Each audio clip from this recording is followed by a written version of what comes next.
Hi, everybody. Welcome to TCCW Live. We are here today with Mr. Phil Escott and, of course, the one and only beautiful James. And we are going to get a little bit of an intro aspect into what, how, when, why Phil ended up here in the carnivore space. So welcome, Phil, and the floor is yours, my dear. Thank you very much for having me on, Selena. Yes. Yeah, well, I've gone vegan now, so Oh, I don't know what I'm doing here really, because I decided I'd really like to be in the wheelchair that I was always told by the doctors I would be in at some point. Good idea. Good idea. So, I wouldn't want to make them wrong or anything. No, I'm messing. So, yeah, it's been a long, funny journey for me, because I used to write books and articles and things on plant-based eating and really studied diet and Ayurveda and all that kind of thing for decades, really, because I'm an old dude now. I'm 64 this year. Oh, you're a baby. You're midlife. Hope so. And so I got stuck in that whole sort of spirituality thing, really, with the transcendental meditation thing. And so you can't eat meat and get enlightened, and it's terribly evil. And, and then all the mainstream stuff of how it causes cancer and heart disease and all that nonsense. And so it was a big wake-up call to me when 2010, well, there was lots of warning signs, but in 2010, I just ended up with real crippling psoriatic arthritis, which is basically the same as rheumatoid, same as any autoimmunity. And autoimmunity doesn't actually exist, but we can come into that later. Yeah. But yeah, so I was absolutely crippled, and I had to start really looking at things. So, from a vegetarian diet, I went even more vegetarian, which was vegan, and then sort of raw vegan and fruitarian, and all that did really. You did that? Yeah, I was insane, really. All that did really was lose me all my muscle and give me a load of brain fog and give me kidney stones from the spinach smoothies. So, and it didn't really do very much for the joints. No. So yeah, then I found this website. I think it was called beyondvegetarianism.com, and there were these couple of vegetarians, and they decided, no, this is ridiculous. Ancestrally, we really ate meat usually, and I thought they've absolutely got a point. All that study I'd done, all that time that I thought I was an expert, and all I really needed to do was look at a cave painting to see that there was one guy, one spear, one mammoth, no quinoa, yeah, none of that. And it was fairly obvious to me from that point on. But then for the next, that was probably 2011 or so, but for the next 4 years, I was keto. But I decided, obviously, that we needed a little bit of healthy veg with our meat. And then I never really liked veg anyway. It's a good sponge for butter, but without that, it's pretty revolting. And so I just noticed on the days that I didn't bother to make any roast veg in the oven to go with the meat, I felt a whole load better. And so I just quit, really. And then I started to notice that there were quite a few other people doing it, nowhere near as many as there are now. You had to hunt for them. But there was things like, Zero Carb Zen, websites like that. And I just felt way better. And so that's it. I haven't had any veg or anything since 2015. And everything reversed. I wrote a book called Arthritis, the Best Thing That Ever Happened to Me, which was probably 2014, I think, which I got rid of most of it. But now I'm so lazy. I just want to go in there and put a foreword in saying, look, all you need to do is to just eat fatty meat and nothing else. If you've got anything inflammatory, not even pork, chicken, dairy, or eggs, just absolute ruminant animal meat, very fatty, like my good friend Sophia Clements prescribes at Paleo Medicina, and the results they get are incredible. And since then, it's funny. I never thought that I would be this carnivore guy on YouTube and things. It's so weird, because I was sort of veggie and thinking that that was the spiritual thing to do, and yeah, life takes a funny turn. So now I just work with clients who have autoimmunity and do consults and have a course out there, and autoimmunity, the subtraction method. It's all about taking things away, isn't it? People go, oh, you're such a grifter, you've got a course and a book, you earn almost nothing, because all you're telling people is you don't need the very supplements that you would make money on if you sold them. It's like, you don't Exactly. need any of this crap. All you need to do is subtract things and, you know, not add in a load of stuff and panic. And it's like that old saying, isn't it? That if you're sitting on a nail, you don't take an aspirin to get rid of the pain. Get off the nail. Oh, I thought that's exactly what we did. Yeah, it's what we're told to do, isn't it? It is. Like, Exactly. absolutely is. So yeah, I now know. it's been real fun because I've got to know a lot of the people in the carnival space, and they're all so cool, like Anthony Chafee and Sophia Clements and Ken and Sean, and you know, a lot of them come and speak at the events, which I absolutely love doing, because it's all very well being online, and all these things that we do online are so useful for people, but the live events are brilliant, you know. And so we do one every year in Spain, and one in England as well, where there's also a lot of music. I'm very greedy and play with 2 bands at that one because I'm a drummer. My And husband's a drummer. yeah, it's I been knew I it's liked been you. a weird, considering where I came from, but very rewarding. So, curious question, and speaking on the specific fact that you are a musician and you play drums, not that I have any bias to this as a wife of a drummer. Um, Cool. um, with your arthritis before, how inhibiting was it for you to play before you found carnivore and started eliminating all of the plant foods and carbs? Well, I couldn't play at all for about a year. I had an incredible band from about 2006 till about 2010. Extraordinary, really creative, all sorts of projections and weird shit going on. Nice. And yeah, if you can find videos of that on YouTube, and Oh, I the will the be looking. the big fat drummer with the 4-foot dreadlocks was me. Nice. Nice. So So yeah, excited now. yeah. So they fell out on my last experiment with veganism. But yeah, I couldn't play. So it was probably about 2012, 2013, really, before I got back into playing again. And you know, every time I play now, I'm just so grateful that I can still do it. You know, and I'm in a Yeah. band which you know, goes on about things that I can't really go on about here because it'll get your channel blown up. But lots of nice tinfoil hattery stuff, and we headline these freedom festivals around England, and we did Canada last year. And sometimes I think, you know, I'm an old dude, and most guys, you know, who have never had arthritis are sort of out of the scene by my age, and I feel really incredibly grateful, and it's 90% of it is down to carnivore, really, that I'm still able to do it, which is wonderful. I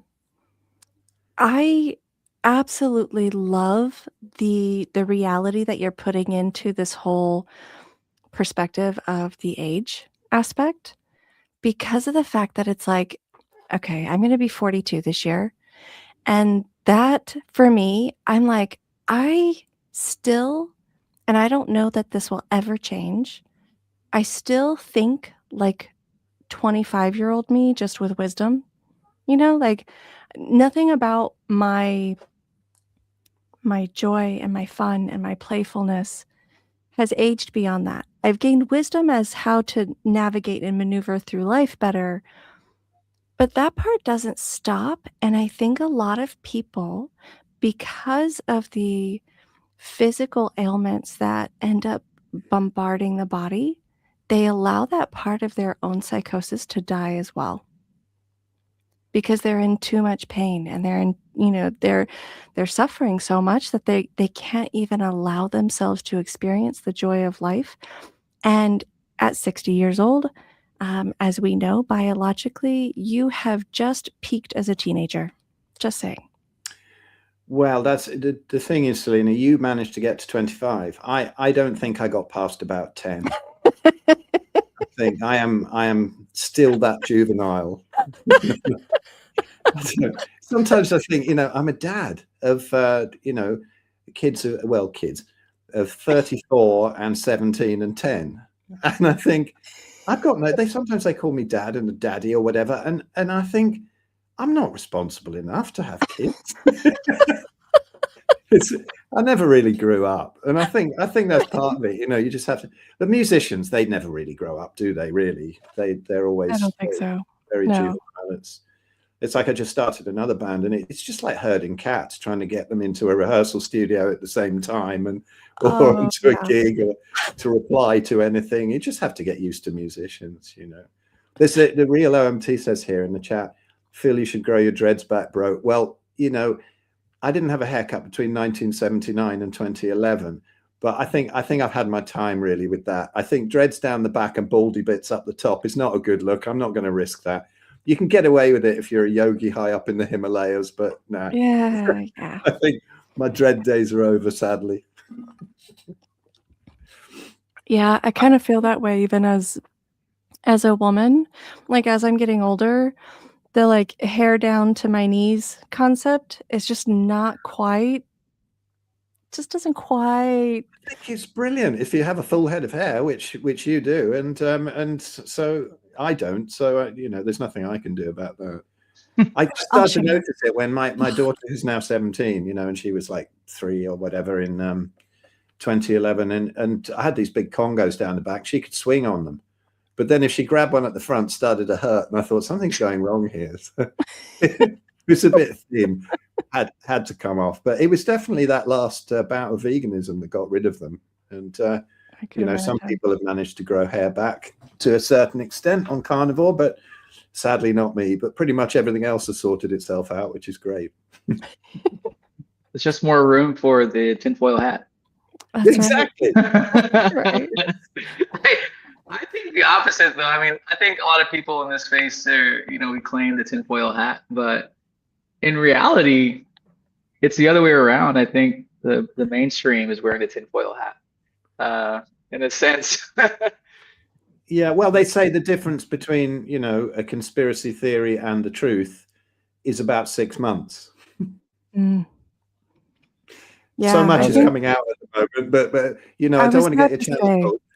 I think that's accelerated over the last 5 years, because there's a lot of things that, again, going to be cautious, but there's a lot of things that started to come out, I would say 2022, more readily available, that I've like, man, I've known this since I was, 10 years old.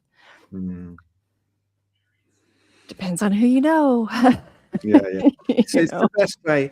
It's the best way to get your channel shadow banned, though. I spoke out about all this stuff in 2020 a lot early on, and I had 15,000 subscribers then, and I've got 15,000 subscribers now, which I think is absolutely impossible, really.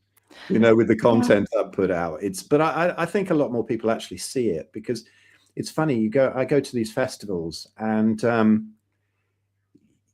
even if I'm not there speaking or anything, if I'm just playing drums, and I've had so many people come up and go, "Are you that guy on YouTube? I've been watching your stuff and I've lost like 60 pounds. I've reversed my diabetes, or my joints have cleared up." And it's so rewarding. So it's really nice that even though it looks like you're not getting much engagement, if I want some engagement, want to up the consults and stuff, I always say to Anthony, "Can I pop on your channel?" Because he's got a huge reach, and he just released one the other day, and suddenly I'm flooded with all these messages. Everybody says, "Oh, I'd love to have a consult," or something like, "Oh, what about your events?" And I've seen you on Anthony Chafee's channel. I'm like, my channel's useless. Isn't it funny how that works out? I know when we had him on live, it was like I couldn't keep up with the commentary because there was so many people watching. I think we got up to like almost 200 viewers at one time, and I'm just sitting there going, how can like right now I'm monitoring 4 different screens. I'm like, there's no way. I couldn't keep up with anything. I was like, I'm sorry, it's a free for all in here now, guys. Yeah. There's no way. He's such a cool guy, though, and he's so chilled, and he's so helpful, so generous with his time. He is. Very cool. I think it's Go ahead, James. well, excuse me. I was gonna say I do agree with you, Phil. Like what you said early on, is the community is it's very strong. You talked about the conference in Spain. I've attended some conferences. I know Selena, you and I, and Phil, you may also be joining at Meatstock USA Are you? in just over a Yeah. month. No, I can't get to meet stuff, but yeah, have fun. Yeah, but I love it. I mean, I shared this before, but when attending Hack Your Health for the second time this year and just interacting and engaging in the space, it is amazing to see how tightly knit the community is for, keto carnivore. It's awesome. So you can Yeah. be Anthony Chafee, for example, like you're saying, like one of the top tiered pillars in this community and still interact and still know by first name somebody like I'll point to myself, like who's very small but enthused in the carnivore space and wants humanity to find renewed vibrancy. That's awesome. Yeah, he's great. When he comes to the Spain event, so he missed last year, but he was there the year before. He's coming this time, and it's just like a week, and it's only about 60 people, like about 35 rooms, and it's just so kind of intimate, and you get to know everybody. And yeah, again, he's incredibly generous with his time and everything. He's just a lovely guy. He's hilarious as well. He's a lot of fun, so he's cool. I don't know too many people in this space, in the carnivore space in general. And I'm not saying everybody, because there are a select few, but I don't know too many of us that really aren't like just open, willing, like helpful, more so than I see in a lot of other spaces. Not to denote any, other community groups or whatever, but I rarely see other carnivores just, how do I say that? I don't see them as snobby towards other people in general, like I'm too good to talk to you kind of perspective. No. And I found that really interesting when I started my account because, I immediately, when I started seeing everything, was like, I need to tell everybody about this. Like, everybody needs to know that there's this, like way to better your life. Even if you don't dive in full force like I did, like something's better than nothing, right? Like everybody's got to hear about this. And I didn't know anybody. I didn't even know who Anthony Chafee was. I barely knew who Sean Baker was. Barely. Like 2 months. I had heard of his name. So all of the quote, high pillar of influential groups in the carnivore space, like, I don't know, everybody that I speak to has been open arms, welcoming, kind, loving, helpful. And that, if nothing else, speaks volumes about I think, overall mental wellness of people who are carnivore, because you're rarely reactive, you're rarely aggressive, not that you can't be, but the desire to just, like, fly off the handle or be, like, reactive based off of an unhinged emotional trigger is very minimal, I've noticed. Well, the brain is nourished then, and you see so many people who were vegan and then go carnivore, and the aggression goes, the sort of very great sensitivity, and also a lack of sense of humor, I find, because I get a lot of not so much anymore, but in the early days of my channel, I used to get all sorts of death threats and attacks and stuff. I've had a few of those. And some of them were hilarious. And it was one I read out on Anthony's, and I won't read it out here because it's absolutely obscene, but it was kind of phrased in a hilarious fashion. And I find it very funny now, and you always just reply to them chilled out because you know what's going on. If they're calling you a corpse eating ghoul and stuff like that. Yeah. It's just really amusing. But also at the same time, you have compassion because you know what they're going through. Their brains are not nourished. Their brains are shrinking down, and stuff's going horribly wrong in their physiology. And there we go. Either they figure it out or they don't. It's usually when there's a huge health collapse. It's usually when most of us figure it out. This quick one here, the real Ernst said again, you know what Darko Velchek says about thinning hair dehydration? Yeah, Darko, I've got a couple of friends who are well into him and his salt healing protocol. And it's just, drinking seawater all day pretty much is, I've seen great healing on it, stories of great healing on it, particularly with carnivore. And I do, so on some days, put quite a bit of salt in the water. If you feel certain ways, a little bit of brain fog, any sort of cramp or something like that, it can really balance the electrolytes. Now, I'm not talking about a pinch in a little bit of water, but somewhere in between that and what Darko Velchek says. But I have also seen people come pretty much unstuck with this excessive seawater drinking thing. So I don't know. I have an open mind about everything. And everybody keeps saying I must get Darko on my podcast. And I don't know. I got to look into it a bit more and decide, really. But interesting stuff. Interesting. Brian's comment is funny as well, but he says, let's face it, we're talking about vegans and kekopaths. But I also think the random comments just go to the people who, can't really open up their mindset that we can be biologically in tune with just eating meat or just eating animal foods. And so that goes to the standard eaters as well as the vegans. And just like you mentioned, Phil, like I've also been fruitarian and vegan as well, just trying different diets. Never felt as good as carnivore, so I don't see maneuvering another way. But you're right, it's entertaining at this point. I used to take it personal, like you're gonna die from this disease. This is all cause mortality from meat, and I'm like, now it's just funny. Now the replies, which Selena, I know you're on so many. I just more like, this is a you problem. This isn't a me problem anymore. Like, but at first I took it as a me problem. No, it's funny, isn't it? Because when you start to get these attacks, and well, even if you have had some success, you're going to die of heart disease or something soon. I mean, I didn't really list everything, but I had fatty liver, I had cysts on the liver, I had kidney issues and kidney stones, I had calcifications, I had rosacea and eczema and pompholix, which is a weird thing on the palm of your hands. I had all kinds of what docs call autoimmunity going on and metabolic issues. And then I went fully carnivore. And surely if I was that sick at that time, I would have been a prime candidate for carnivore to have killed me within a month. If it's as bad as you think, all you vegans and dietitians who get pretty much as angry as the vegans because they're much more of an expert than we are, exactly, much more qualified. And so here's the problem.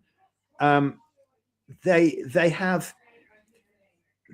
have such education, they think, you've got that kind of Dunning-Kruger thing going on with the dietitians. And I once found an article in the Dietitian magazine or something about dietitians and their weight struggles, and telling people that they should really still listen to fat dietitians because it's really not something that anybody can do anything about at a certain stage, and they're still experts. Hey, like, come on, it's ridiculous. Some of the dietitians that I find are the fattest people in hospitals. There's one honestly, a legendary one in a local hospital to me. And somebody joked that she needed a reversing warning, like lorries, if she's walking backwards. Yeah. And I mean, it's horrible to be sort of body shaming like that. And I have compassion for these people. But seriously, if you're in the health space and you look like that, surely people should start to get a little bit suspicious about the advice that they're giving. Exactly. It's it follows along with that same line that as a child I absolutely loathed hearing any adult say to me. I have a little bit of a rebellious streak, so this one really hit really wrong for me. And that was do as you're told, not as I do. Do as I say, not as I do, like whatever form of that. And it used to make me go, well, if I'm not supposed to do it, then why are you? If this is such a bad thing for people to be doing, then why is it you're doing it, but I'm supposed to do something better than you? Like, it didn't make any sense to me. But it follows that same kind of principle. It's like, oh, well, you're so knowledgeable. You're so expertise in this particular thing, but you don't even follow your own advice. But I should believe that you know what you're talking about. It's like, prove it. And that's might be like asshole-ish of me to kind of stand on that point. But the reality is, with anything, so I'm still not at the weight that I desire to be, but I'm working on it. But I also had so much to go through.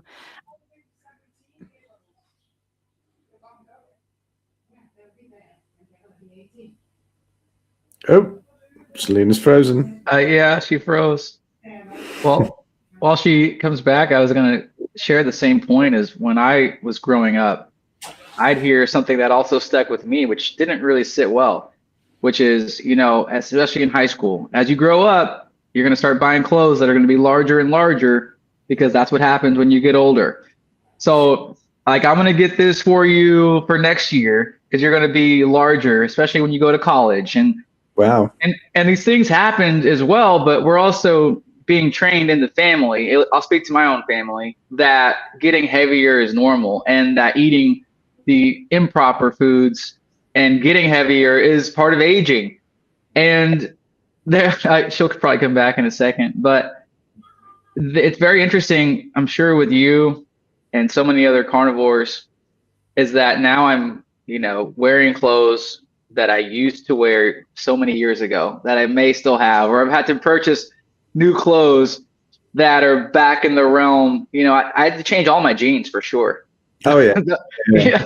Jeans don't expand in the waist as much as shorts or maybe some flex bands of other casual pants. But yeah, like blue jeans for sure. I had to scale back down eating this way. So, by the way, I never thought yeah. I'd be back in like 28 or 30 jeans, and I have been, Yeah, it's crazy. It feels good though, but it's also like Brian says, he said so well, I see sick people. I think he said that on Dr. Baker's podcast.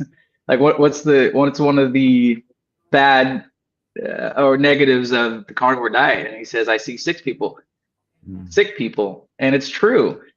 And it's tough with your friends, family, those you maybe work with, to just see them going in the wrong direction. Like, yeah, there he is. He said, yes, I did. And I see a comment, for example, on Alia in our carnivore community. She had a comment on her post, and someone was like, looks like carnivore is not working for you.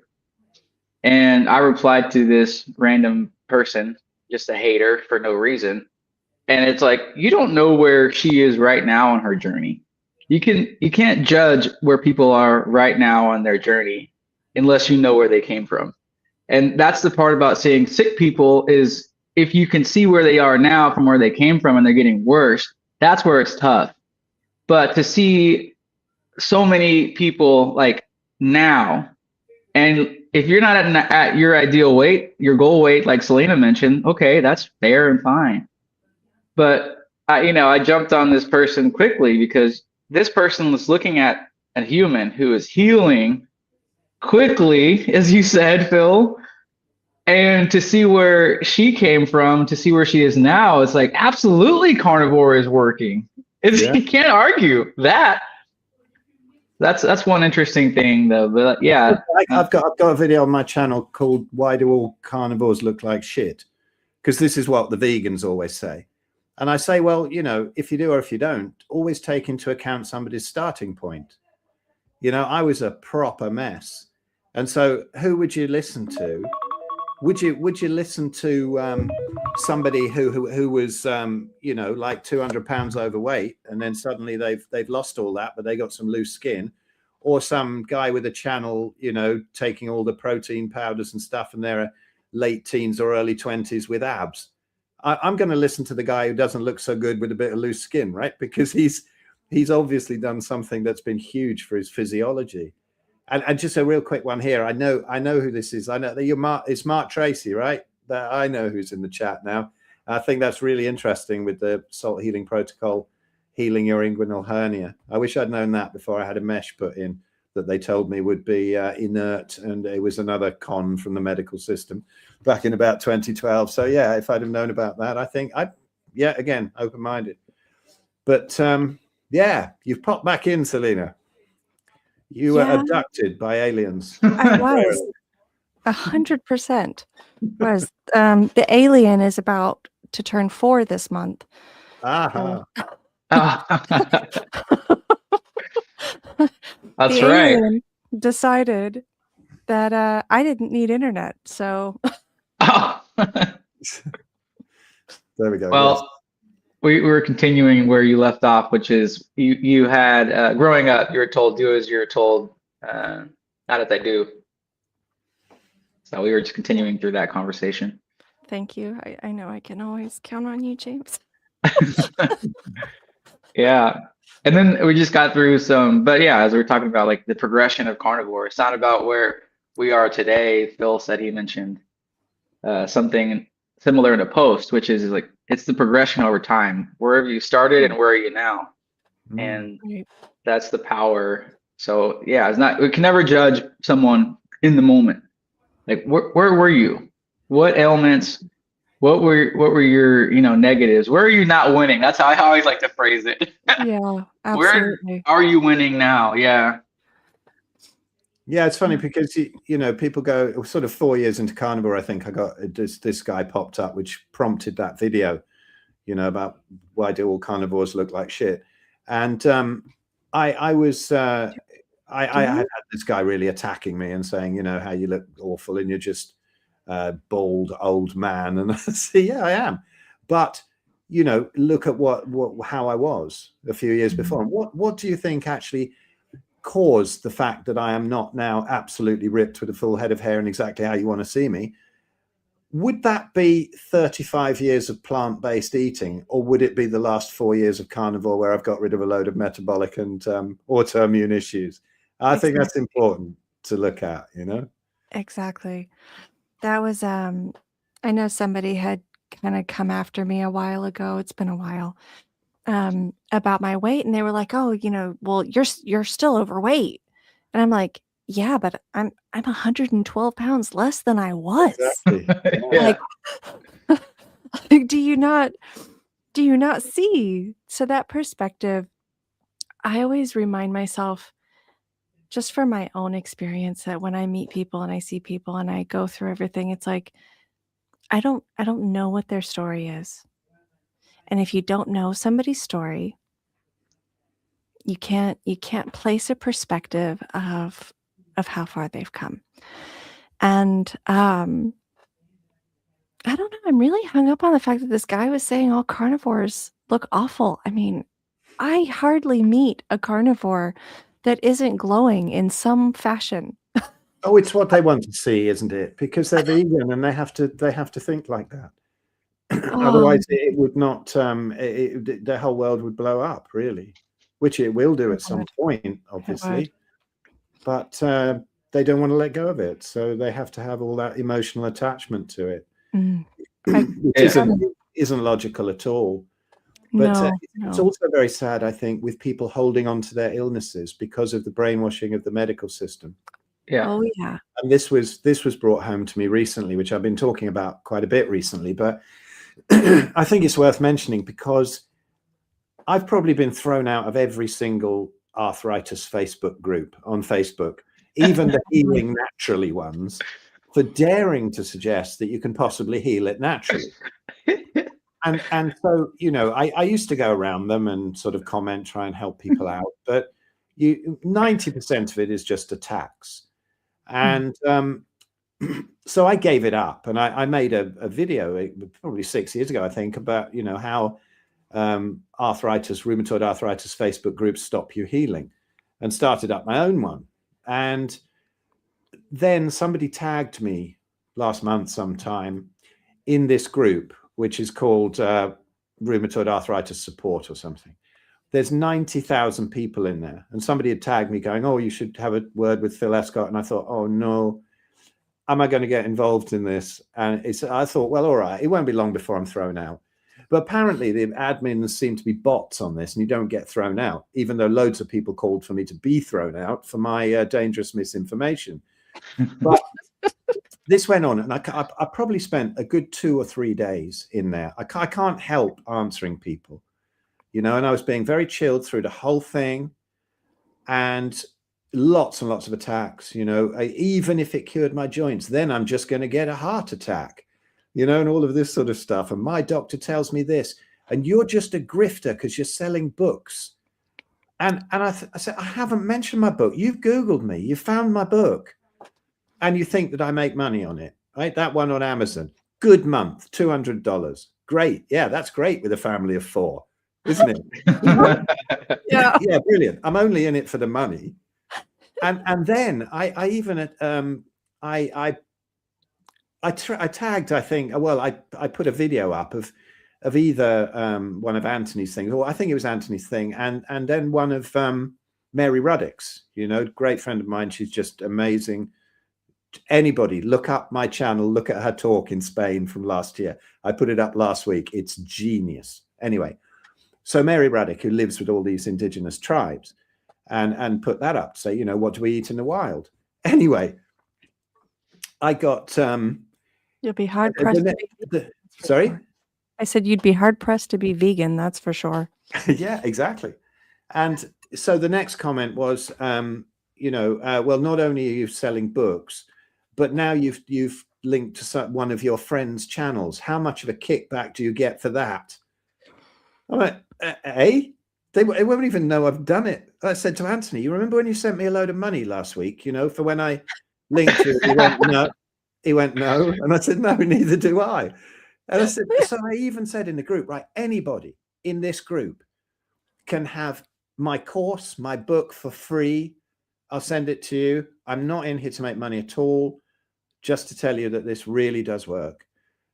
And then they're still attacking, and it's oh yeah, but then you'll be upselling to something else. No, what? Oh, look, he's got a high ticket carnivore event in Spain. Yeah, it's the only damn thing that makes me any money every year. It's the only reason I can even afford to go on a holiday. And yes, I do. And I'm not selling that in here. That's the last place I'm going to sell something with a $4,000 ticket is in a mainstream rheumatoid arthritis group. I said, you're all banned from that. I'm not going to sell that to anybody. I'm not giving that away for free, but you can have my course, you can have my book, you can have anything. And it's crazy that, and it's so sad though, really, because that this would really, really help them. Yeah. And these people are sometimes paying thousands a month for biologic injections and things. Mm-hmm. And it's not working. It's harming their livers. They're still posting pictures of their swollen joints. And yet I'm a grifter for saying, why don't you try eating meat and fat for 90 days? Damn it, Phil. And I know, and I'll send you all my books and stuff. It just unbelievable. It really is. But you can't, as my friend Jack Cruz once said, you can lead a horse to water, but you can't guarantee it won't piss in it. Which I think in this case is a more accurate example than the original saying, Yes. Yeah. Mark says here in the chat, sometimes I get thrown out of carnivore groups when I start talking about high salt intake. Well, as you know, mate, I haven't thrown you out of mine. It's free speech in mine. I find the salt perspective is definitely very individual per person. My husband, when we were transitioning over, he could not hardly handle any salt intake. He was one of those people that it was a major no-go, caused a lot of issues. He can handle putting salt on his food and stuff now, but we're almost 2 years in, whereas the first 6 to 8 months, it caused him a lot of trouble. Me, on the other hand, I could, practically just eat spoonfuls of it. I was fine. Mm. Like, just, I think that's definitely a per person how Yeah, um, Mark has got a definite point, because I mean, we always think of hydration as drinking enough water, which is nonsense, Mhm. because it's right. stripping out a load of minerals, and then it's also putting deuterium into the cells. Mm, You know, we take too much of regular water, and we've got extra deuterium that we really don't need. It's not good for the mitochondria. And I think it was about 2012, just after I went keto, and I ended up hospitalized because palpitations were so bad. I thought my heart was giving out. It was just stopping every 3 beats and then thumping and starting again. Anyway, they did a scan and found out there was no calcifications, and I'd seen calcifications before. They went very quickly, even on keto. mm, And the guy said, no, it's just an electrolyte problem or something, but they didn't know what to do about it. So I started taking a load of magnesium, and it kind of helped. But then it was my son coming back from climbing, and he always used to take some salt and put it in some water if he got cramps. Um, and he said, haven't you figured it out? And I said, I put loads of salt in my food. And he said, no, it doesn't work like that. He said, in water is what you mm, need. And I think, you know, a very high salt intake um, at times like that can be absolutely miraculous. And I'm sure Mark would be itching to come onto this call and say, no, we all need shitloads of salt, you know, buckets full of it. And I think he's got a point. He says here, you know, for those of us who are toxic, we have to take it slow on the salt. There'll be some detox, which is not pleasant. That's definitely true. Have to start slow on salt and work up slowly to higher salt amounts. Yeah, I don't know. I go by my intuition, really. And if I feel that I need it on a certain day, then I'll do it. It's more rare now. It doesn't really happen. It's very, very unusual. But you know, Estarco guy is very interesting. If people want to go have a look at him, I'm not somebody who ever really pushes Darko Velchek at all, but I'm open-minded, and Mark is a big expert on this. And you know, if this sounds interesting to people, go check out Darko Velchek for sure. Keep an open mind. But yeah, I think, you know, just really to go back to carnivore, just the power of it so much. And what I always stress to people with autoimmunity is that if people come to me on a carnivore diet and say it's not working so well, to me it's always one of the four, or all four, or some of pork, chicken, dairy, or eggs.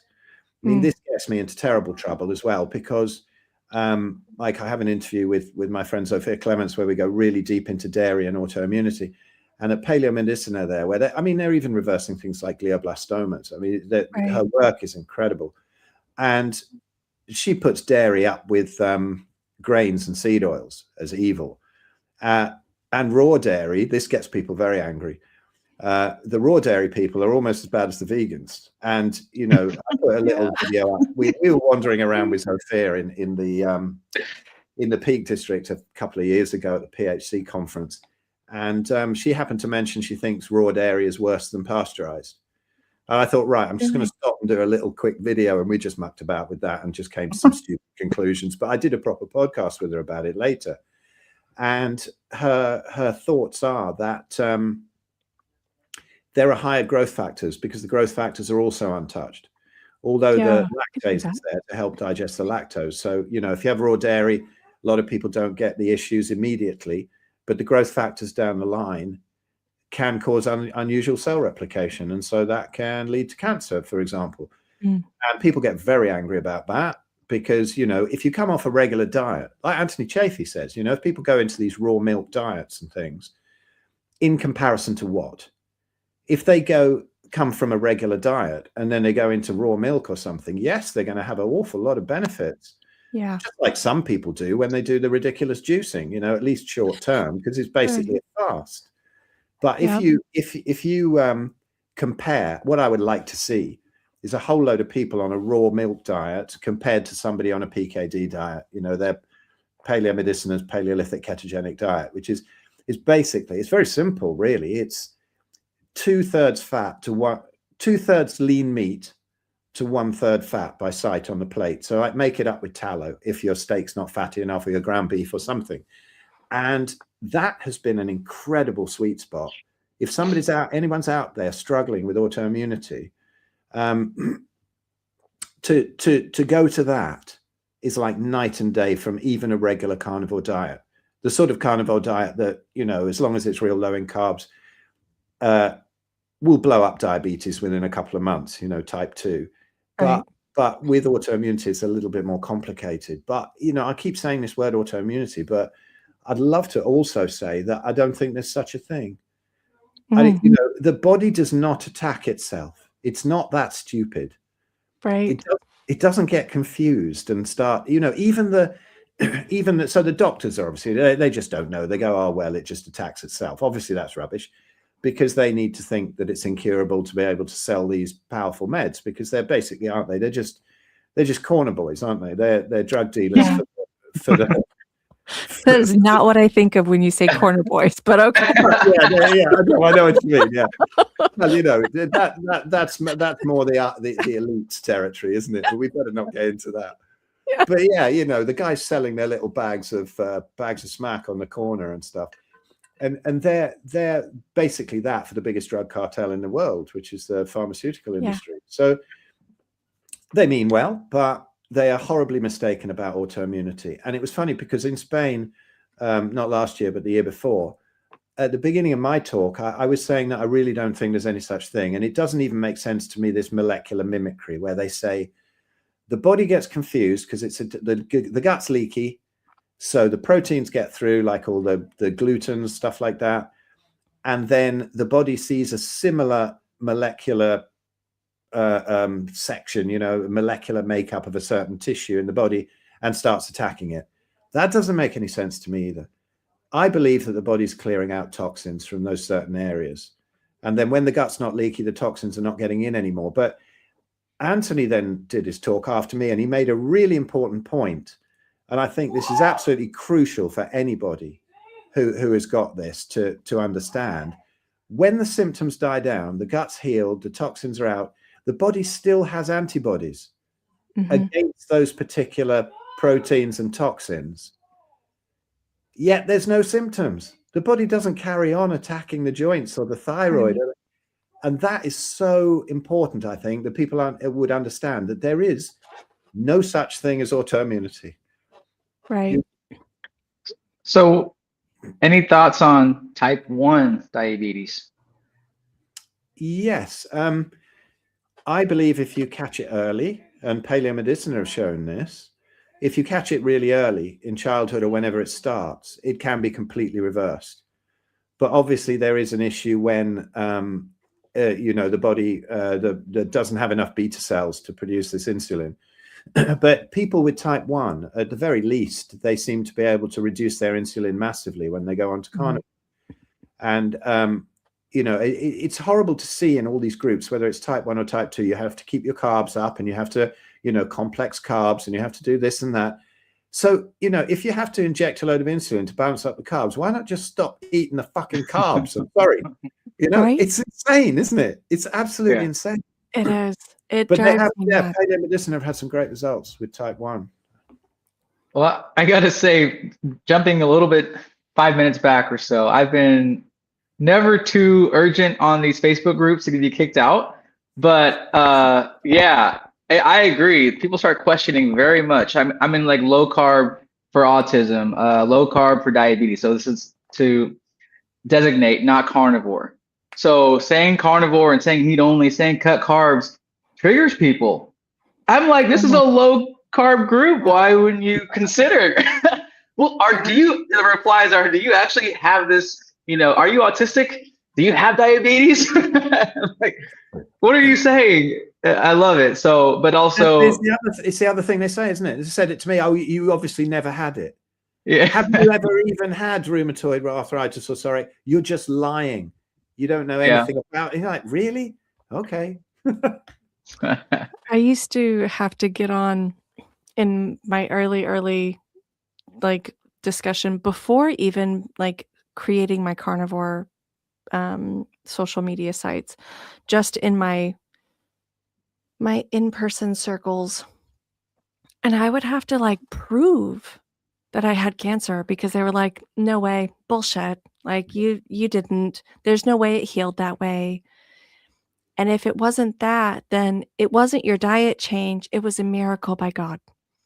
And I Mm. not to discredit anybody's belief system. Everybody has their own everything, whatever. I'm happy you guys all choose whatever you choose. But I'm like, I know for a fact that it is not a miracle that is like some magic. Somebody decided to touch a finger on me and said, "Okay, you're healed." It's like I understand. I did a major physiological change to my entire lifestyle, and this allowed my body to live in an environment that supported itself to heal itself like it was meant to. It's meant to heal itself. That's not some crazy miracle, that's not some crazy anything. We are literally taught this in elementary school. Our bodies are designed to repair. Why is it we think it can't repair itself? Because we're taught to go to the doctor every 3 to 6 months. It's Yeah, madness. exactly. Exactly. It's funny when doctors cite cases of spontaneous remission. Mhm. And if you look into it, it's very seldom it's spontaneous remission. It's Right. something that they did, and it's Mhm. not always diet. I won't Right. criticize people who say that they healed through certain No, spiritual things, me because neither. the third third of my book is all about all that stuff and emotional Right. balancing and how certain traumas and fears and emotional issues Yes. can direct so-called illnesses to different parts of the body. And I've 100% never agree. heard a better explanation. I mean, if you go to a rheumatologist and say, well, why is it in my left knee and not my right knee? Why is it in my elbow and not my neck? Why, they have no Usu answer. Yeah, usually you get, well, If you you look must at, have damaged it at some point in yeah, your younger yeah, years. yeah, there's that. Yeah. Oh, Yeah. And but in a sense, you probably have, but not in the way they say. It's exactly. some sort of emotional thing. If anybody's fascinated about this, there's a book. It's actually there. There's a book called The Secret Language of Your Body by Inna Seagal. Now that Okay. looks backwards to me. I don't know whether it is on the thing, but It's not. this I can read it. Yeah. this book is fantastic, and you can look up any body part or any ailment, or even down to individual vertebrae, and Mhm. the sort of different factors on consults. I often go into that with people who go, "That's uncanny. That's me. That's what I'm frightened about. That's what I'm worried about." But it all works better with a carnivore diet. Trust in God, but tie up your camel, right? Exactly. So Exactly. it And all that's works better on that. Yeah. that's why I say, like, I don't denote what anybody, believes and what their system and all that is, but the reality is, like, I know what shifted my my state. I know what it is. Yeah. I know what happened. Speaking on what you are touching base on now, though, I also know that in my particular experience, I also am fortunate enough that I have a mother who works in frequency Mhm. assistance. Let me put it that way. So she has an entire residence room, and I spent 3 days. She didn't have the room at the time. I spent 3 days completely, um, engulfed and immersed as well in a specific frequency for different parts of the body in addition to my dietary change and my physical change. So I do understand the awareness that our traumas and our pains can definitely affect certain areas. Even in Chinese medicine, they have taught for thousands of years different organs, different parts of the body, different everything is associated to every emotional aspect. And depending on what you're experiencing and depending on what you're having, these things most likely were brought on due to some sort of trauma, Mm. some sort of emotional imbalance, something that you're carrying in those areas. And that's why those parts are weakened. And whatever we are putting into our environment that is not cohabitable within our system, it's going to, damage, hurt, accumulate in the areas that we have that are weakened. It's not rocket science, although it sounds like it's pretty far out there. No, it's not, and this is the basis of German new medicine now as well, isn't it? That it's all on trauma and stuff. It's very interesting things, but you know, to have the diet right is a huge basis for it. And then I think just get that right, and then go look at the rest of it, because then the parts of healing become very interesting. I think it's funny with these sort of natural cures and how few of them the docs have seen. Apologies if you've seen other videos with me, but I think this is a real interesting story. When my mum, it was probably about 2017, something like that. She was like 93 or something, 92. And she said one day, I've got this real lump in my breast. And it was, you know, like 6 centimeters across. The skin was starting to change. And I thought, yeah, that's definitely breast cancer. Anyway, so I thought, better take her along to the oncologist and see what's going on. And he said, yes, it's breast cancer, whatever. So you got to take this, you've got to take that. And I said, no, I can't be bothered with that. So here's my plan, what we're going to do. And so I sketched it all out for him. I threw everything at it to start with a carnivore diet with all the certain mushrooms and everything, and Essiac tea and thing. It wasn't really working at all. And then I got her on some of the Rick Simpson oil, you know, the proper long trousers cannabis oil that you can get locked up for, which is ridiculous, obviously. And that started to work and shrink it down along with the carnivore diet. But, you know, at that age, it was the first time she'd ever been really stoned. And she was absolutely mashed. And, you know, I'd go around there some days and she was just gone, you know. And I thought, I can't really do this. You know, I went around there one day and she's sweeping the lawn, you know. What are you doing? And she said, I don't know. I have no idea. Anyway, so then I had this idea where, because, you know, with fibrocystic breast syndrome, and you take a lot of iodine, paint the iodine on the breasts, very often it just disappears very quickly. So I thought, well, I wonder if this would work. So I put her on an iodine protocol as well. And, you know, this tumor was starting to get really close to ulcerating through the skin. And I did say to the oncologist, you know, because he thought I was an idiot, but he was quite a good guy. He didn't get angry or anything. He was a surgical oncologist. So his whole income didn't depend on prescribing revolting things. Right. And he was a nice guy, but he still thought I was an idiot. And anyway, so I said to him, look, if we do fail on this, would it be possible to take the breast off, or at least partial, the lumpectomy or something? If it gets painful for her, can you do that on a local? Because, you know, you don't really want to be giving somebody of that age a general anesthetic if you don't have to. And he was really helpful. He's saying, yeah. Anyway, we finished this iodine protocol and it didn't seem to be working. It was like a 3-month protocol. And I had read that sometimes it works after, you know, like 2-3 months down the line. It can be the same with things like Hashimoto's and Graves as well, you know, for the thyroid, you're taking the iodine. Anyway, so one day, so I'd given up actually, because every day I was painting it on, I was giving her the drops, and then just got her onto a maintenance dose. And I thought, I've given up really on that one. Then she came in one day and she said, you know, it's disappearing. I thought, nah, it can't be. It was just too severe. The skin had completely come back to normal. The lump was like half the size and it was going down really quickly.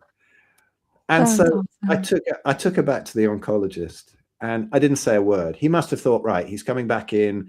It's going to be a mess under there. He wants surgery. I didn't say a word. And he examined her. And I could see him. He just stopped dead like that. And he turned around to me and he said, how on earth did you do that? And I said, I told you exactly how I was going to do it. I gave you, you know, I printed it out. I told you the plans. And I said, right, you're an oncologist. Is that the first natural cancer reversal you've ever seen? And he said, yeah. And I said, well, I'm a drummer and I've seen quite a few. And I keep having to tell this story because it was so satisfying to be able to say that to an oncologist, you know, Yes. you're a complete lunatic. And I'd love to talk to him now to see if he took any notice of it, but probably not, because, you know, there's that old saying, isn't there, that it's very difficult to convince someone when their income depends on not being convinced of it. Right.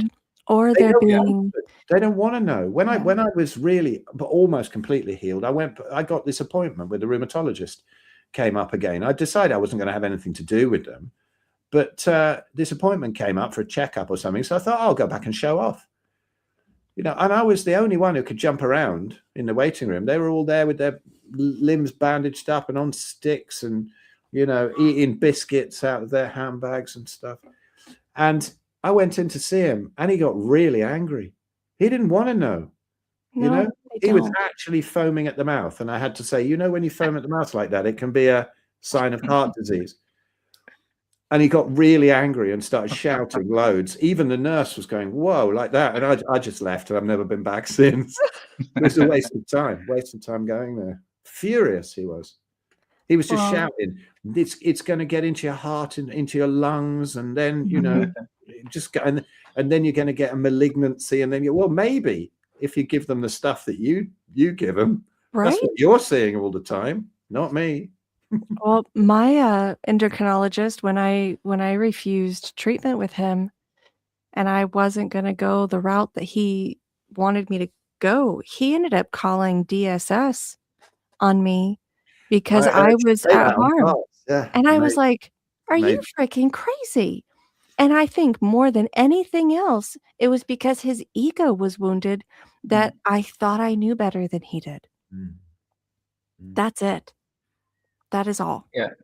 Definitely. I have a common phrase for mainstream universities or establishments for licensing are regurgitation university.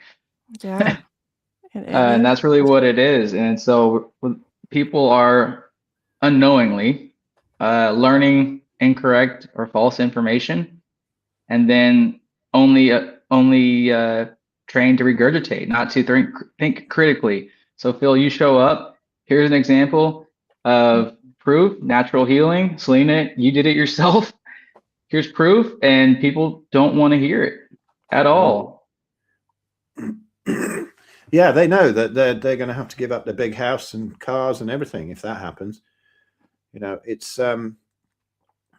sometimes it's really heartbreaking. I remember there's a video again on my YouTube channel called "Criminal Rheumatologist Destroys Family," and it was me reading out an email that I sent to this rheumatologist because I was heartbroken. Really, it was somebody came to me for a consult about their daughter who was like 4 or 6 years old or something, and she had juvenile rheumatoid arthritis. She didn't want to give this girl the methotrexate, of course, that awful hand-me-down cancer drug that doesn't really work and blows up your liver and detaches your retina and all sorts. Anyway, she wouldn't do it. And so eventually social services and even the police got involved, saying, you've got to take this kid in to have this done. This family ended up on the run to get away from these social services. And this was because the rheumatologist reported her, same way as you got done, but like that.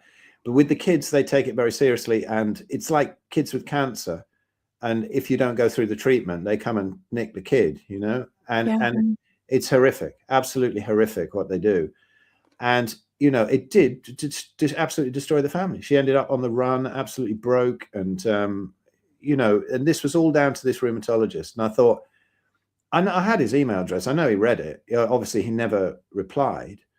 But I read it out on this video that I made, and I said, "This is for you, mate. You've done this to this family, and you have no idea how much healing I've seen with what I'm saying, which will do this child no harm whatsoever. This is our species appropriate, proper human diet that I'm recommending, and you're recommending something that's not going to work, and it's going to detach her retinas and blow up her liver. This is a child." They can't take much onslaught with crap like methotrexate. No. And it was horrible, absolutely horrific situation. I remember going on a call with her and the social worker and a policewoman, and they wouldn't let me get a word in edgewise. It was just like, she'd asked for me to come on as to back her up and as a sort of alternative expert, if you like. And no, they wouldn't listen to a word. It was just, you stay there and you just keep quiet. And I was just bursting out of me. I thought, you fuckers are just, Right? what are you doing to this child? Yeah, Horrific. it's crazy. There was a case not that long ago here in the US, down in Florida, where you're at, James. I think you remember Rance talking about it.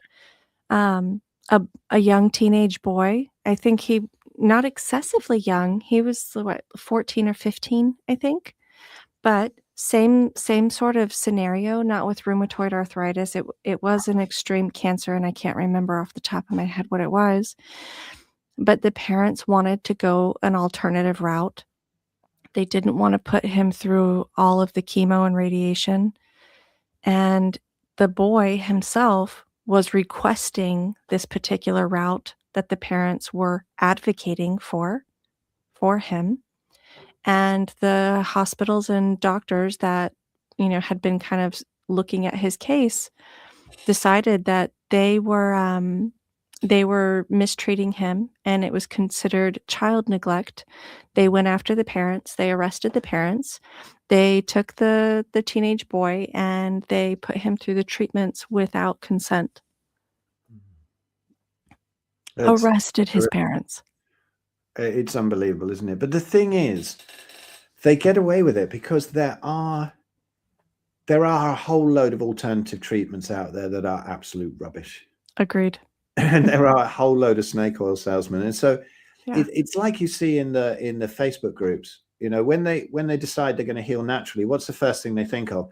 Oh, more fruit and veg, and the banner pick. Yeah. And the banner pick is all it's just like it looks like an oxalate catalog. It does. And you go into those groups and go, oh, healing naturally. Oh God, there's not a steak on there. There's nothing. It's all green and berries and stuff. And Yeah. you're like, this is going to be trouble. I'm not going to last the day in this group. No. And it happens all the time. So, when this business of the arrests and having kids taken away, it's absolutely unbelievable. I mean, it goes back to, like Sophia at Paleo Medicina. She gets in terrible trouble for treating type 1 diabetic kids. They've really threatened her and said she's not even allowed to do that. She's got to leave the kids alone. And that is heartbreaking for her because of the incredible success she was having. And she finds it very difficult to get papers published. Just doesn't get them published in mainstream stuff. And then I was looking into it the other day and really looked into the history of peer-reviewed studies and medical journals. And these were all owned by the big publishers. And they made fortunes out of these medical journals when it was the outlet for anybody in the medical system who wanted to put a paper out, Yep. have it reviewed and get some respect to move forward in their career. But obviously they couldn't get anything published that went against the mainstream narrative or too far against it. That would just get buried. And then there's evidence that the millions and billions that were made from these medical journals were actually used to, how can I put this, to engineer pandemics and finance, injectables and things. And the whole criminal history of the medical system and those medical journals. Oh, peer-reviewed studies. Hearing Bart go on about peer-reviewed studies, he actually had a go at them, didn't he, on the episode that you were on with him, and how ridiculous they are, how unreliable they are. There was one time when somebody brought out some study that was peer-reviewed, and buried in it, on a certain page was, call this number and we'll send you a free crate of champagne. And nobody called that number. They probably just didn't even read it. It was just like, oh yeah, that's somebody in the old boy network that's written this. Yeah, we'll approve it. This is peer reviewed. No, it wasn't. Probably nobody even bothered to read it. And it's criminal. If people realize what was actually going on out there, it's like the vegans. Where are the studies? Where are the studies? Yeah. Well, there's not a reliable study anywhere. Yeah. This is all just useless anecdotes from the carnivore community. Well, if you look at the anecdotes, there's far more anecdotes of the success of carnivory than there is even the cohorts in these big studies, these big dietary studies. And that's just anecdotes anyway, because they're just writing down how much broccoli they ate last year and probably lying about it anyway. Yeah. And so it's incredible, just nonsense. Oh, Selena, you're muted.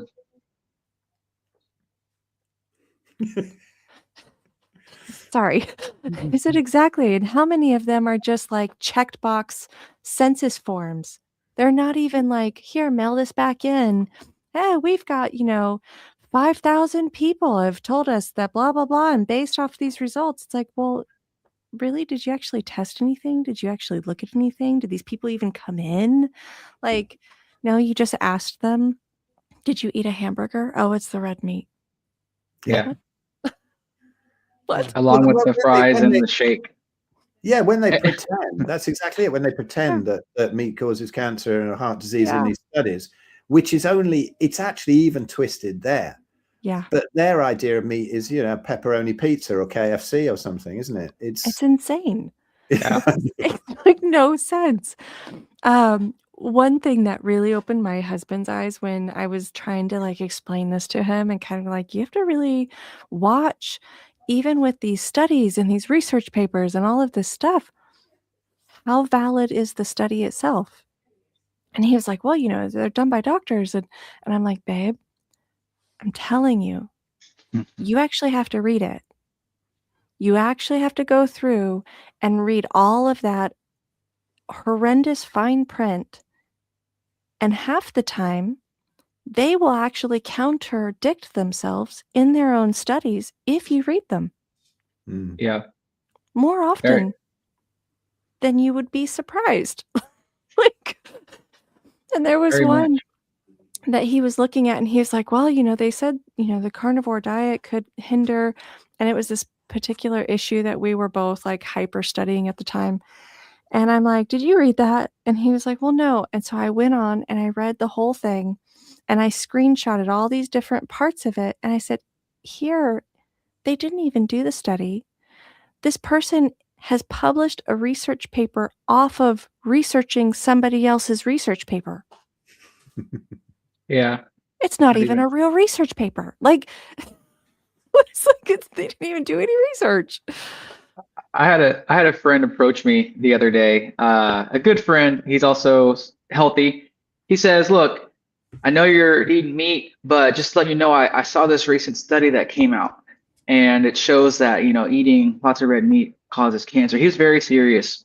This is maybe 2 weeks ago. And I love the concern in his eyes. Again, as I said earlier, this is a you thing, not me anymore. So I'm just kind of laughing at this. Like, well, I'm good, but okay, I'll listen to you. Let me tell you, this study, without me even reading it, is typically about the burger, which includes somebody who ate the fries and the shake and the soda. Like you said, Selena, it's about the pizza that has pepperoni or sausage on it, but it has all the other flour and carbs and fake cheese with it. So I was telling him these things as well. I'm like, these studies are usually manipulated. So I'm not so worried about it. I do appreciate where you're coming from. And we moved on.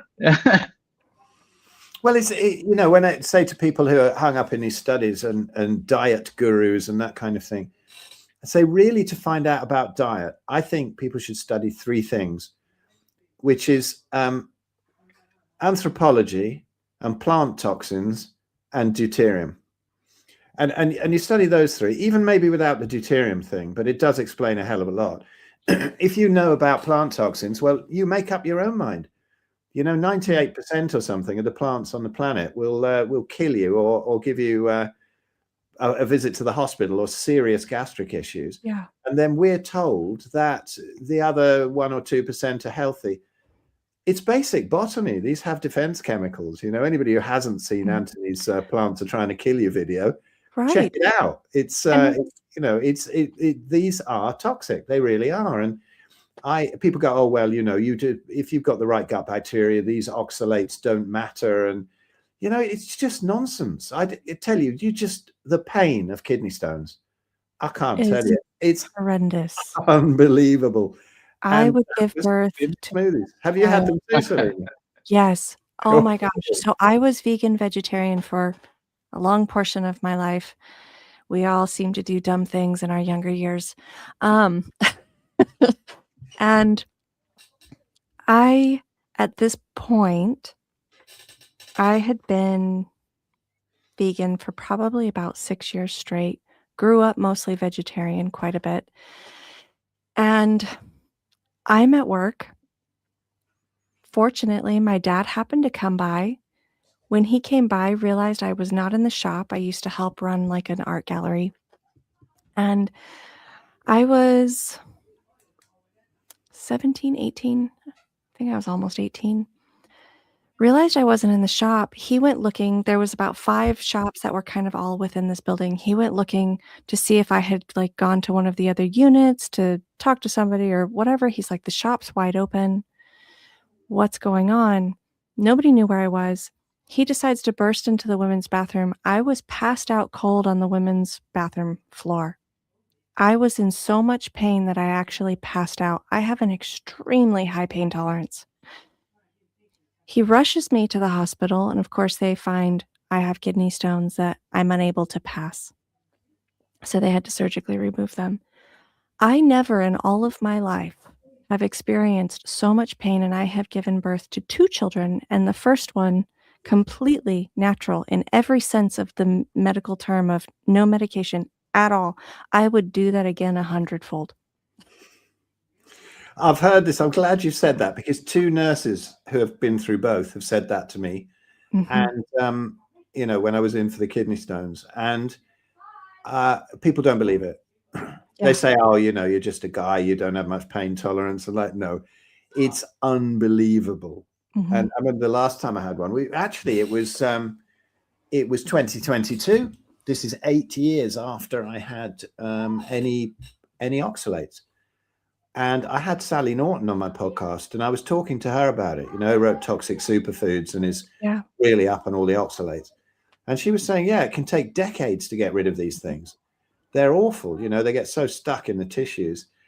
And I had a kidney stone then, and luckily I passed that one on my own. It wasn't that big, but the kids were asking, they were saying, is Daddy going to die? Because Right. I was on the floor treating you, writhing around, trying to find a comfortable position. And I'm going, no, it's okay. I'm not going to. It's just, I cannot pass this pain off. Yes. Usually you can kind of brave yourself through a bit of pain and Right. cover it up, but not when a kidney stone's coming down that Mm-mm. ureter. My God. The first No. one I had it was too big to get down there. I had it stuck in there for about 3 months, and it doesn't Oh, hurt all the time. Even no. when it's stuck in the ureter, the body just every now and again has a go at getting it out, and then you get a real wave of it. And I ended up having to have a laser put up my knob and through the bladder and then up into the ureter and lasered out. Fun And it stuff. was, Yeah. yeah, and have it all broken up. But this is healthy spinach smoothies. Oh, yeah. Yeah. Well, I was 8 years old when I ended up with a kidney infection. 8 years old, mind you, I was mostly raised vegetarian, vegan. 8 years old. I cannot tell you the trauma I ended up having at 8 years old, being put in a hospital and having to have doctors manipulate everything down there. I'm a small child. To only realize now as an adult going, "Holy hell, I probably wouldn't have had any of these kidney issues." I had UTIs throughout my whole life from that point forward, regularly. I mean, I could barely look at anything that had natural sugars, and if it had any kind of dye in it, like fake dyes, I was guaranteed I was gonna get a UTI. I mean, up until I was probably, what, 21, 22, before I was like, "Oh, I just won't, have any of this stuff with all these dyes." Didn't get them as often, but still did. It's not been until I have been almost completely animal-based to carnivore. I haven't had one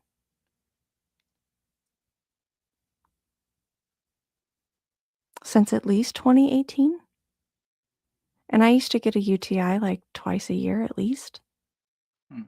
since I was 8 years old. Did you ever discover the D-mannose hack? The what? D-mannose sugar.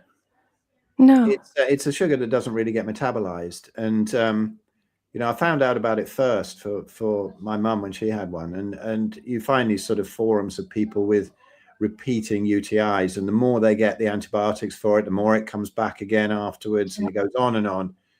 And it's just this cheap sugar, really fine sugar, like icing sugar, and you take it, and apparently it gets through, and just the E. coli love it, and so they come off the walls of anything, of the kidneys, the ureter, the bladder, and stuff like that, and you just pee them out, and people are getting rid of UTIs like that with D-MANNOSE. Yeah, Google it. It's loads of stuff about it getting rid of UTIs, but it's great if you hear of somebody with one, whether they're on carnivore or not, this can be really, really helpful. It's a real helpful hack, and it's totally harmless. You know, no antibiotics going in or anything like that.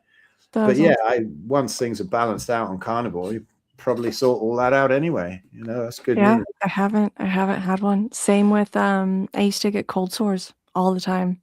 I haven't had those since either. And that's gosh, that was something because of where I live.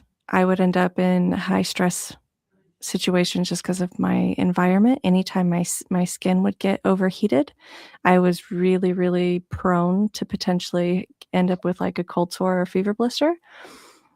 Haven't had one since. I'm like, interesting.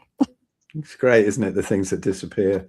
Right. It's like hay fever as well. You know, for 48 years, I had hay fever so bad that I was just completely streaming. I couldn't see. I would shut all the windows. I'd have like my face in a bucket of cold water or something. Just trying to get rid of all the pollen. And now I have to look around and see other people sneezing to even know it's hay fever season. It's great. Just nothing. My husband's the same. Yeah, brilliant. He grew up believing that he was allergic to absolutely everything. And I laughed and I was like, you're not allergic to everything. I was like, your body's just, it's over like consumed with whatever. You can't handle everything. And I was like, you cannot be allergic to literally everything that we have that grows here in our state. Like, there's just no way. Like, I'm sorry, I'm just calling BS. And he was like, I have been since I was little. I'm like, I don't know. Since carnivore, my husband, before carnivore, let me clarify, before carnivore, he pretty much lived on antihistamines, having to take them twice a day for like, I don't know, 8 months out of the year. I don't think he's taken one in 2 years. Like, I find it interesting in my own life that I recall the day in middle school when I first experienced asthma. Never growing up did I have asthma. I could say it could be food or it could be some sort of injection that I got around the time. But I find it so interesting. And by going carnivore, I have reduced my symptoms of asthma. I still take an inhaler mostly when I'm exercising, but not every time, only as needed. So that's very interesting to me. Whereas when I was eating prior to carnivore, I would have to take an inhaler before I would work out or go sprinting, which is my go-to workout. But again, middle school, I think it was 7th grade, going to the nurse, asthma, first time in my life. It was triggered by something. I find that interesting. I didn't just wake up. Excuse me. I didn't just have asthma as an infant. It happened in 7th grade, single day, and I'll never forget that day. So. Yeah, it's weird, isn't it? You know, tracing back the causes of these things is difficult.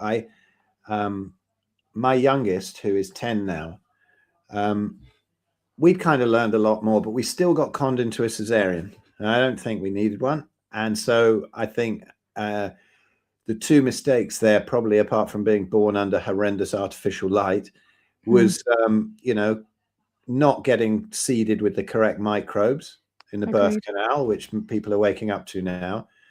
And, you know, cutting the cord too quickly, of course, which is very dodgy. Now but we learned how to feed him. He had only breast milk until he was weaned, and then meat, nothing else till he was about 4. And then he discovered chocolate, but he's never had vegetables. He's never had anything. He basically has some fries sometimes if we go out, for a meal. He'll have some of the fries as well, but he's still 95% carnivore. Right. He is the most radiant, healthy, beautiful kid, incredibly intelligent, and as you get older, you're supposed to be having more defective kids, right?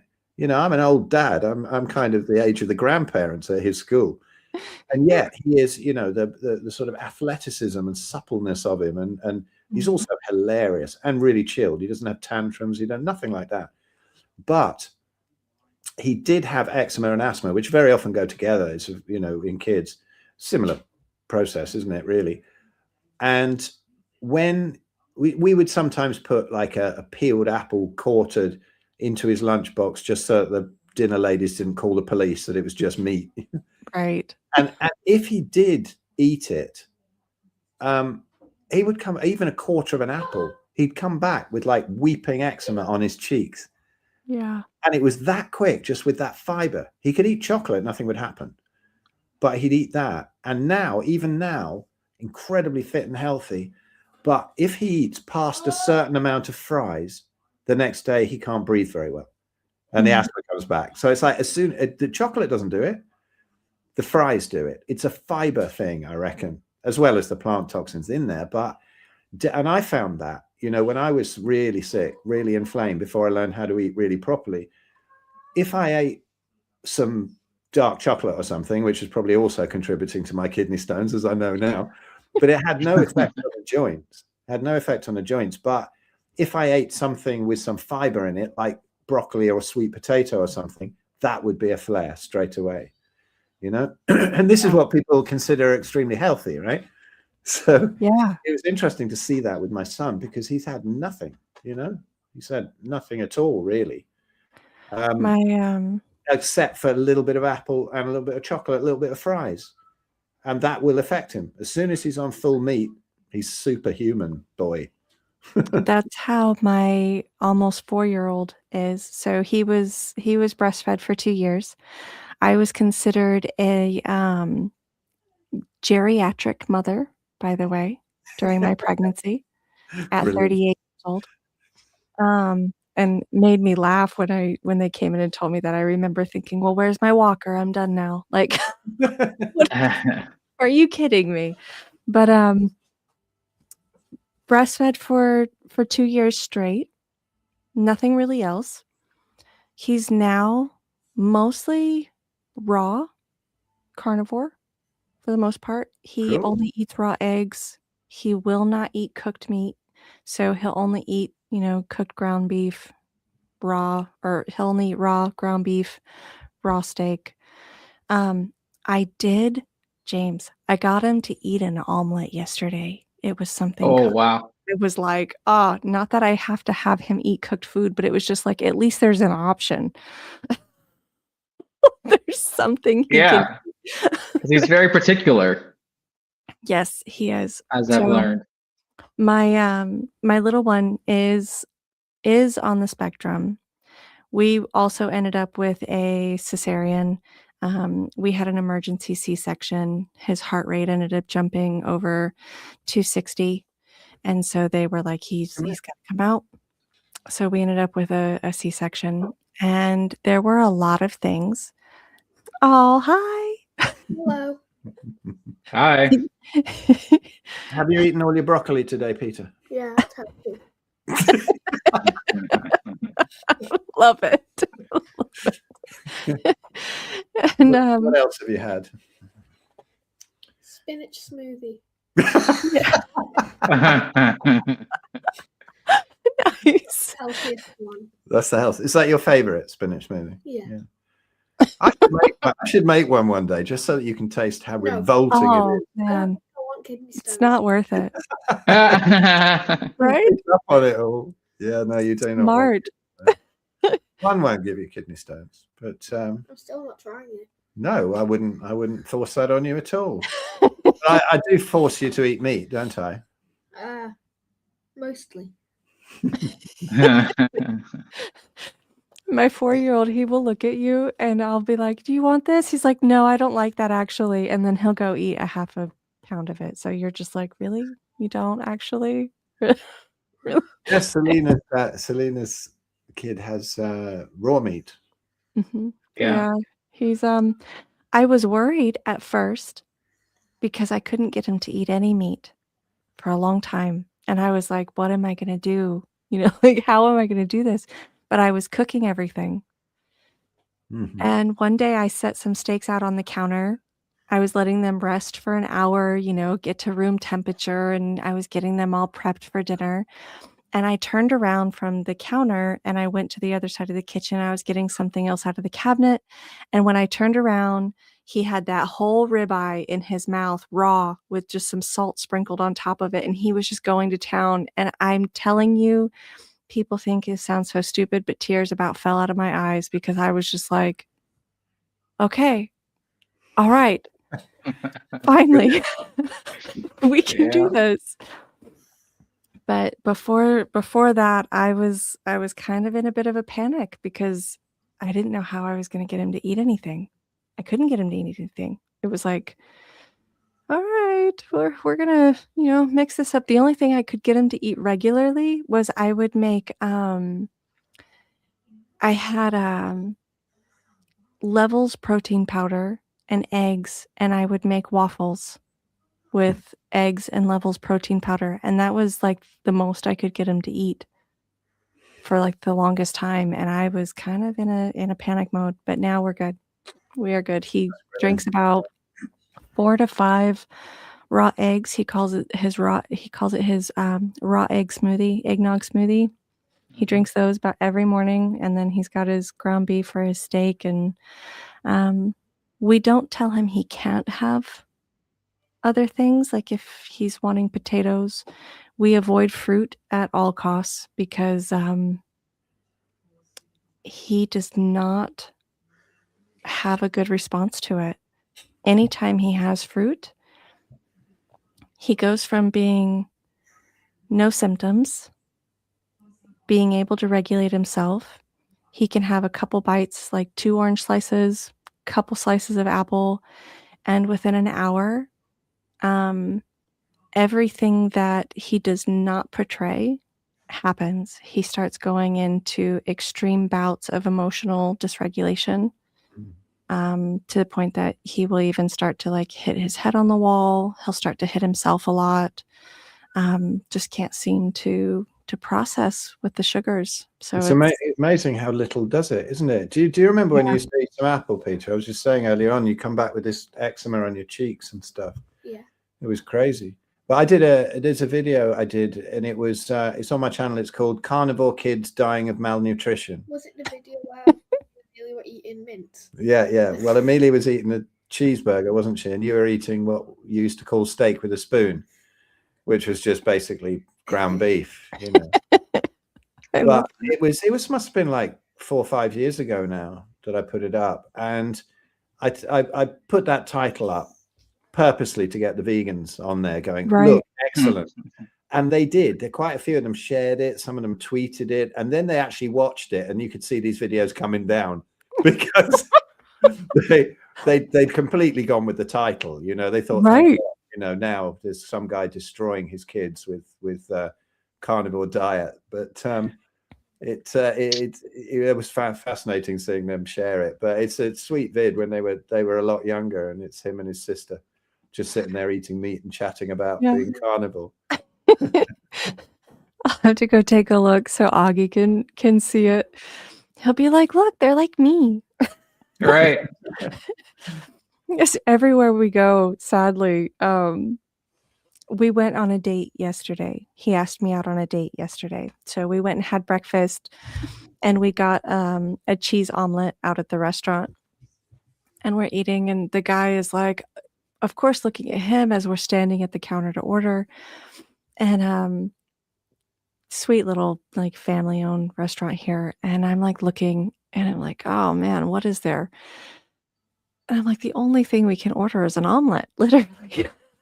Like, "Okay." I'm like, "It's all right. We'll have an omelet." We get an omelet And the guy's looking at August and he's like, "And what do you want? We have muffins and we have this." And I'm like, "No, no." And Augie looks straight up at him and is like, "No, I don't eat poison food."